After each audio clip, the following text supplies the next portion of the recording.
Good afternoon and welcome in the afternoon session of our Congress in Cultural Heritage and Accessibility organized by the City of Bruges and the European Accessibility Resource Center. We are starting with an inclusion expert at Tactile Studio. Tactile Studio is an inclusive design Bruges agency, and they work around making culture and arts accessible for everyone. They're looking towards making these subjects accessible via tactile techniques. Alexandra Verdeil, the floor is yours.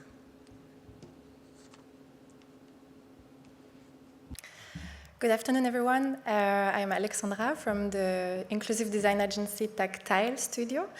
I'm going to describe myself very briefly. I'm quite tall, blonde, long hairs and blue eyes. I'm in my 30s and I'm a woman. Today I would like to show you how we can make visits and experiences in cultural places accessible to everyone and enjoyable. I'm going to try to go to, so our agency is actually aiming at promoting and making possible the access to content. So it's not only about making the spaces accessible in a physical way, it's about making the content and the comprehension of the place accessible to everyone. On this first slide, I show a picture of a table that we designed and produced for the Panthéon in Paris. And the table is in 3 parts. On the left, you have a digital screen giving content digitally about the place, what is there, what is the history, what you can see.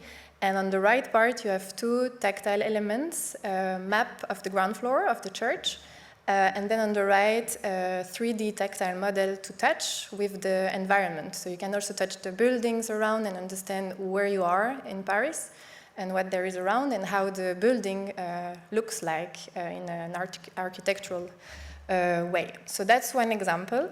I'm going to show you more examples during the presentation. The inclusive approach we have is not only based on the needs of people with disability. We try to expand the vision and the topic to anyone coming to a place. So you can have the arm broken. You can be especially fatigued, tired on a day. You can have all these temporary or situational disabilities or limitations that make places hardly accessible for you or hardly adapted. So that's why we base our design on all these limits. And we try to make the solutions as accessible as possible for everyone in any situation. In a concrete way, what we develop is actually very different solutions. So we do wayfinding solutions like tactile maps, digital solutions to find your way in a big building or a big environment, multisensory trail such as tactile exhibits, sensory stations like smell stations, audio stations, and also architectural models.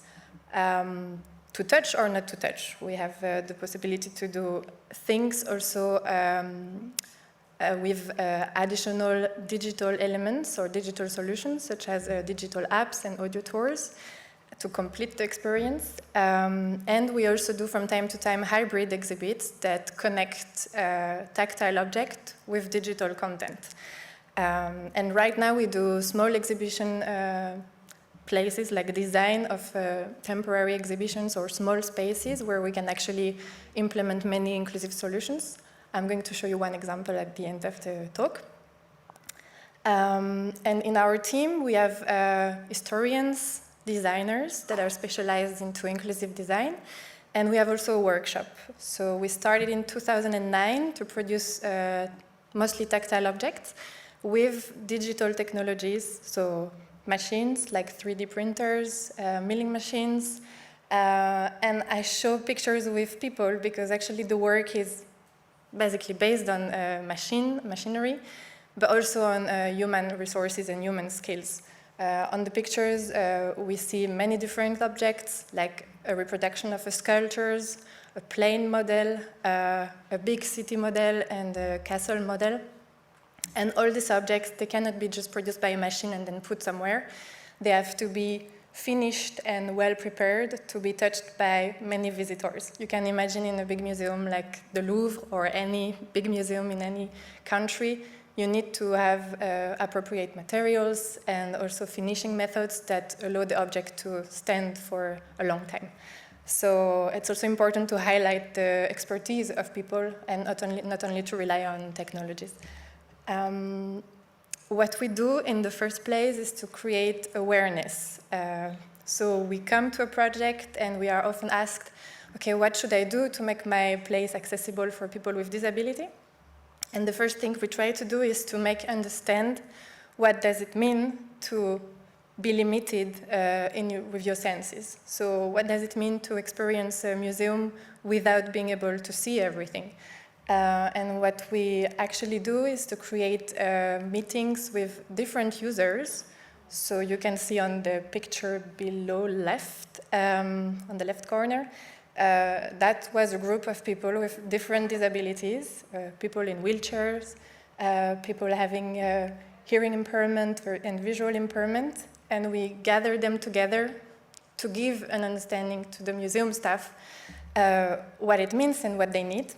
And to involve them in the process is also very important. And on the right of the screen, I put some pictures showing how we put them in the situation. So for example, for the discovery of a tactile object, we cover the eyes of the museum staff, and they can actually experiment what it is, how you touch an object, how difficult it can be to understand what it is, and what are the solutions to give access to the object.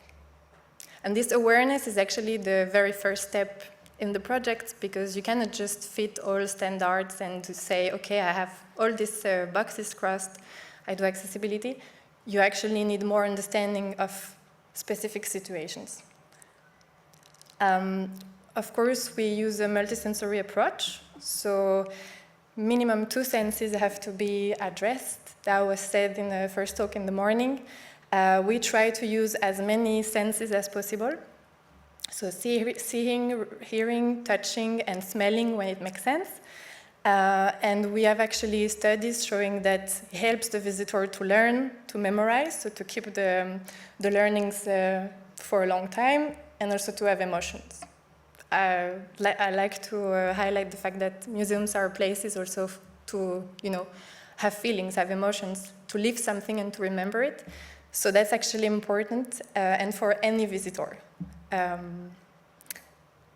That said, the collaboration with end users, so people with disabilities, also just regular visitors that can give their opinion and feedback, is something we value a lot. And so, as some of you said also this morning, the process of an inclusive project is very important. The result is important, of course, but the way we do it is very important.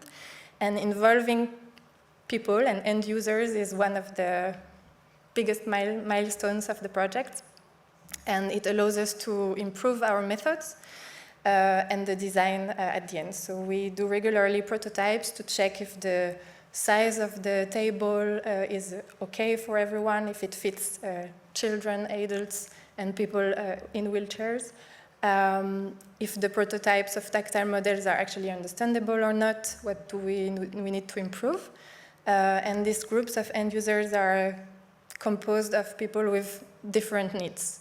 So we have, for example, with people with visual impairment, people that are blind from the beginning of their life, people that become blind or that have like some sight impairment that are just like, for example, they can see only in the middle, not on the side, so different types of impairment to check if the design we have is matching the needs. We are also very much involved in the research because, as you know, inclusion is a topic that evolves. The new solutions keep coming up. And so one of the biggest research projects we have is we started in 2022 about the impact of inclusive design on all visitors. So as I was mentioning before, the challenge is actually to show that if you develop accessible solutions, it can be used by anyone and it can be actually helpful and make more sense.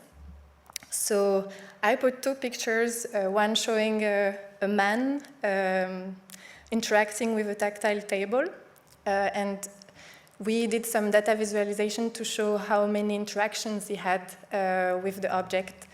And so we actually observed many people in this museum on this table and checked how many interactions they had. How many people were just looking at the object, how many were showing the object with the finger, how many were touching it. And that gives us some data to show the impact of inclusive design on all visitors. A second research project we carry on is about the design of interactive elements that are inclusive in cultural institutions, because the digital media are just grow more and more. And we'd like to show that it's not like black and white. You don't have a digital screen on the side and a tactile object or accessible solutions on the other side. You can actually combine them and have a better experience for everyone. Now I'm going to go into more concrete projects to show you some nice examples. I selected them based on the value they have and the different aspects they can show for the visitors. So I start with a local example. You saw one picture just before in the last talk. So we did a tactile trail for the Bruges Museum in Bruges. So there you have different tactile stations that tell you about the history of the city.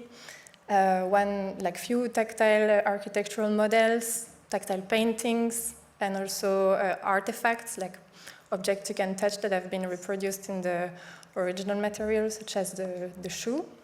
And you can see, I don't know, tomorrow or yesterday, maybe you already saw it, there is also a tactile orientation map in the courtyard in front of the museum to start your visit. So that shows you one of the examples how you create a trail and how people can just consider these exhibits as learning exhibits. You don't need to be visually impaired to use these boards and these stations, and it's actually for everyone to have sensory access to the topics. Another example is at the Museum of Mankind in Paris. So there as well you have approximately 14 tactile stations. I find it very interesting because you actually meet at each station a member of a family. So it's about the human genetic heritage, and you go to a first table and you meet the mother, and she's going to bring you to the history of the human development and human evolution. And then you go to the next station and a kid is speaking to you and tells you how kids' skulls and brains were evolving along the time. And a last example is a grandfather you meet on the way. So, it brings you to a proper story, and you are not just checking the table and go to the next. You are brought really into an experience. And all tactile stations have 3 audio buttons with 3 languages, Braille and contrasted letters. And of course, a lot of sensory objects to discover, such as reproduction of skulls, stones, silex, smell stations to know how fire is smelling and how we started making fires with stones. So it's really diverse content, diverse topics. But you can see all stations have the same color, the same design, and so you're basically invited to follow this path in the museum. And it actually highlights the visual content that there is behind the table. So for example, for the smell station about fire, you can see a fire placed just behind, and you get a sensory access to it thanks to the station. An example I really like because it can show you how a sensory exhibit can just tell you more than the original object. It's at the Louvre in Paris. There we worked for the clock pavilion, the Pavillon de l'Horloge. So it's a part of the museum speaking about the evolution of the architecture and the history of the building when it was a palace. And one of the exhibits is a helmet from the Middle Ages. And it's in the display case on the left. So I don't know if everyone could recognize the helmet because it's really, many pieces are missing. And actually, if you just pass next to it and don't have interest into it, you wouldn't even stop. So we created a tactile station next to it, showing a reproduction of the helmet and highlighting the elements on the helmet that tell you something about the object. So you can touch the helmet, recognize the shape, and then identify where the symbols are. And on the side of the station, you have a bigger representation of each symbol. So actually, we like to say that it brings attention to the object. So you don't start with having fascination for the object in the display, but rather the object on the table, and then it gives you a connection with the object. Another example in Louvre, Abu Dhabi, that's more to show you how we combine orientation and content together. So it's a very big space, many rooms, many objects. So we had to decide on a short selection of interesting exhibits and artworks. And on each floor, you have a tactile map of the floor and of the section you are in. So the tactile map is in two parts with very high contrast. And you can see where you are in the building, and then, more precisely, where you are in the section of the building. And you have those tables on each floor and in each strategical place where it's kind of complex to find your way. And then you have a tactile trail, always with also a similar design. And there, I like to show this example because we had to adapt the content based on the cultural specificities. So as you can see on the right side of the table, there is the text. Usually following our standards in Europe, we would put the text on the left. But because in Arabic you start on the right, we had to invert things, but we also put text in English and Braille in English. So this was also a lot of compromises to understand what could be used in the best way by the visitors. And by the audience that is coming, of course. That was based on the audience statistic, who is coming and why. And my last example is temporary exhibition in Karlsruhe in Germany that we designed and produced last year. That was 1 year temporary exhibition, and we had, I like to say, carte blanche. We could do anything we wanted, and the museum team was very motivated to do something inclusive and to show the best examples of how an exhibition can be accessible and inclusive. So I'm going to show you all the inclusive aspects we have in this exhibition. And first of all, I can tell you what is the topic of the exhibition. It was actually very much matching our topics. It was about the extraordinary senses of animals and plants. So how animals can use their sight to find their prey, and how we are actually not so good with our senses in comparison to plants and animals. So that was to highlight the fascinating world of animals and plants with senses. So there we created, of course, a lot of tactile and smell stations, so you can touch animals, for example, also different expressions, feelings of monkeys. You can smell stations and try to imitate the salmon, following the praise with the smell. So many different exhibits with senses. We had also an inclusive wayfinding, so a tactile flooring in the whole exhibition, giving you the main way and bringing you to every sensory station. So every station that was accessible for people with visual impairment. And regarding the colors, we used also different colors in each section of the exhibition so that you know where you are. It was 700 meter squares exhibition, so quite big, and we had really to make understand what you have in each section. And there are also tactile maps to find your way, and QR codes to have an audio description of the orientation. Videos in sign language, we had to do a selection of relevant topics for videos in sign language, and they are always at the beginning of each section and then on different topics on the walls, on digital tablets. Text, we decided to do texts that are not the easy language version, but something in the middle, so easy to understand text in both German and English. And then audio description, so we designed a pathway that gives you an overview of the most relevant and interesting highlights of the exhibition, and you could get the audio description with tactile QR codes.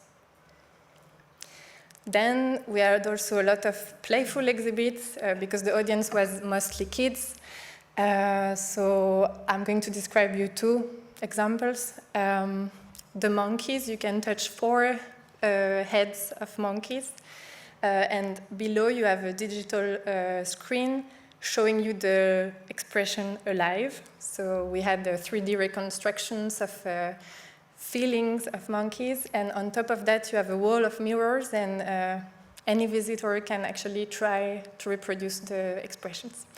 So that's a fun thing, and we actually made it accessible to everyone with these different formats. But it was actually quite easy but efficient. And the image below shows a fake grass field, and there are some 3D models of mice hidden inside. And a tablet can show you the heat waves. So basically you can see what a snake would see in the grass, and with his sight sense, he could identify where is the prey because he can actually see the worm. So you see, we try with very easy exhibits to bring some complex content or scientific facts. And we also thought that it was so much content, so many inputs, that we had to provide quite a calm area and meditative area. So we created at the end of the exhibition room sort of a box space where you can watch a relaxing movie about animal and plants. So we also thought that it was kind of good for people having autism, or for just some people needing quietness, to have this space to relax. And for everyone, there was also sort of a game that could follow the whole exhibition path. So you would stamp a card, and based on your answer, you would get a super animal, so you could identify yourself with an animal. And we invited the visitors to tell their stories and to draw, so we have many different drawings and results, and that was done in a tactile way. So you could reconstruct your animal with tactile drawings. And I would like to finish with the process we used for this project. It was actually with a focus group of people with different needs, and also regular visitors, kids and parents. So we had 3 milestones, 3 phases where we found it very important to involve them. First of all, the presentation of the project. What was the first concept? We showed the draft, we explained the main principles. Then a prototyping phase where we showed, for example, printing walls to check the font size, the text, if they were complex or not, the tactile models, some hybrid interactives that were quite complex. We checked if it was okay to use a button or to use another way of accessing to the information. And at the end of the project, we also did an evaluation to check if all the objectives we have were reached.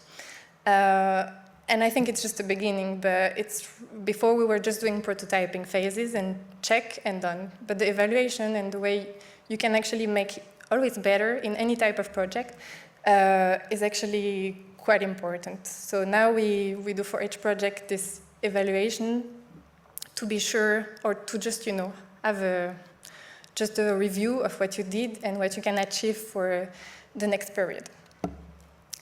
I would like to thank you for your attention, and I conclude with a slide reminding us what a heritage place or a cultural place should provide. It's not only to be accessible and to, just check the boxes. We have to remember that a place needs to be pleasant, so pleasant to interact with, relevant, interesting information, and also shareable, because you leave something with people around, and it's not only individual. Thank you very much, and I'm happy to talk with you later. Thank you.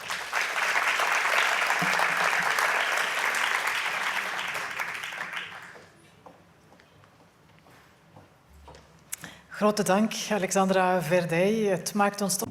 Thank you, Alexandra Verdeil. And this makes clear to us once again how important creativity is in making sites accessible.